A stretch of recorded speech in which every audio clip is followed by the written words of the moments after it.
Here at Hornet Baseball Stadium. Have we officially named this stadium yet? Not officially. Or Coach Zire of Saline Baseball, and hopefully what? Hopefully in the future. Hopefully in the future. Yeah. All right. Second time I've seen you. I've seen a lot of Bradley Sweetland pitching so far. Yeah. Yeah. Boy, what's it like at the start of the season? Trying to get everybody action, but at the same time you want to get your wins and not pitch anybody too much or anything like that. What's it like managing the staff at this time of the year? Yeah, well, it's trying to get guys game reps. Yeah. Trying to see, especially since spring break's a week later, we kind of had to play this week, then go on spring trip, because as soon as we get back, we hop right into league play. Right. So it's really good to get these guys some game action, get their feet wet, see what that's like, especially moving forward. And we're learning a lot, especially as we go south next week and we get a lot of intentional quality work. And so having had these 4 games, we've learned a lot. We got things we can work on. 7-5 win today against Mason. What did you think of the way you guys played? I really liked how we came out and swung the bats. I thought Mason threw 2 quality arms. First kid, good velocity, breaking ball, and we were on it. Scoring 6 runs in 2. Yeah, it was a good start. Boy, they chipped away at that, didn't they? And finally, you got the bloop single RBI from Connor Cannon to sort of give yourself a little bit of breathing room. Yeah. But So, and then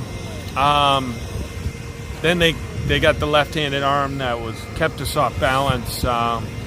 So having seen the guys from Granville, having seen CC, having seen a different look here with a lefty arm, I really feel like we saw a lot. We learned a lot, although, you'd love to win them all. But it does seem like those lefty arms have a tendency of proving it tough for teams in the playoffs. Out of nowhere, you get some lefty that nobody's heard of. And it's good to see that, and it's good to give our kids confidence. Like, okay, you've seen these things. Like, we're okay. Like, we can play, and hopefully it gives us confidence for the rest of the way. So I'm still not exactly sure what the lineup is. I kind of expected to see a lot of Nolan Klein and Colton Tusa in the middle of the infield, but I don't think I've seen that yet. Do you think they're going to end up there, or? So, and then even Ryder, they're all working back from injuries. So we're kind of easing them in, and but you'll see more of those guys. Okay. But it's great. I mean, Julian makes a great play there to end the game. That Johnny took a bounce on him. playing great.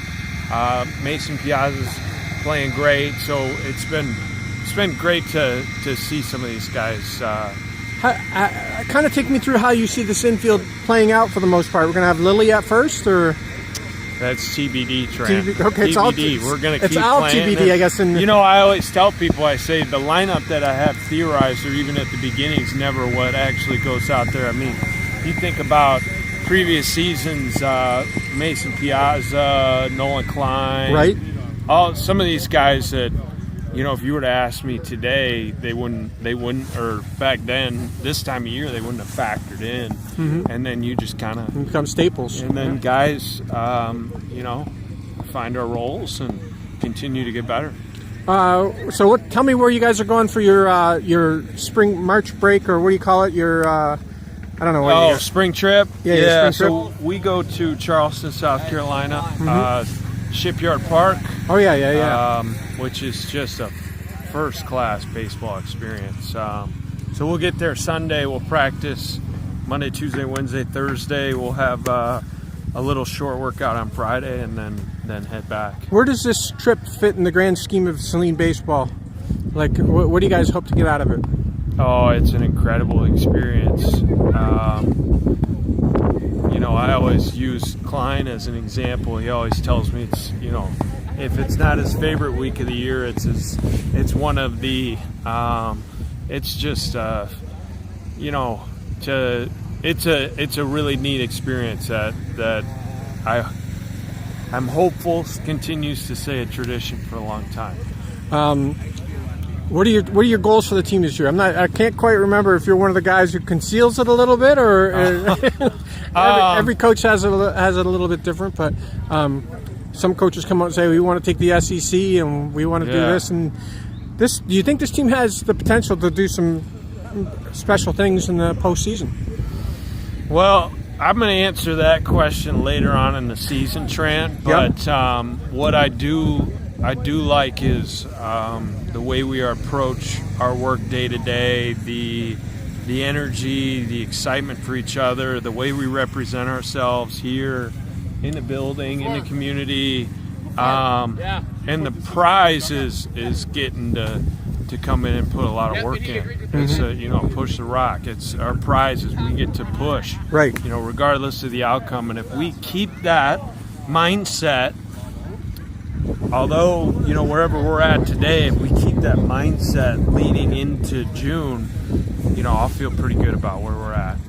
Just to recap, last year you didn't take the SEC, right? That was kind of washed away at Skyline, was it? Yep. And in some rough field conditions, but you guys did take the district, right? Correct. And in the region, you lost to the eventual state champs by a run in a game where you had like 7 hits or something like that, or 10 hits. Yeah. So you guys are probably closer than maybe some people might have thought just looking at the season. Yeah. Last year, but it's a new season, right? That's right. It's a new season, but at the same time, it's a lot of the guys who went through it last year and made big contributions, especially some of the younger guys who could make even bigger contributions this year. There's got to be some optimism there about the potential. There's a lot of excitement, especially the way we've been swinging it early. That's really exciting. We'll continue to grow, get better on the mound, get better defensively, but we haven't played games this early since I've been here. So I think I usually see softball like 3 times before I see you guys, and so it's the opposite this year. So to go through that and come out with feeling like, okay, we learned a lot, and now we can be really intentional about things that we can go and get better at. One of the things because both times I've been here he pitched, but Sweetland gets so fired up sometimes out there on the mound.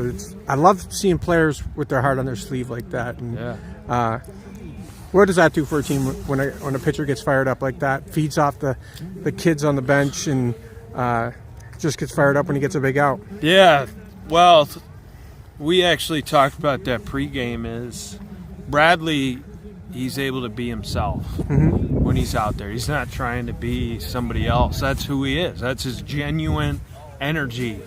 Ryder's energy looks different. Devin Lilly's energy looks different. Nolan Klein looks a little bit different.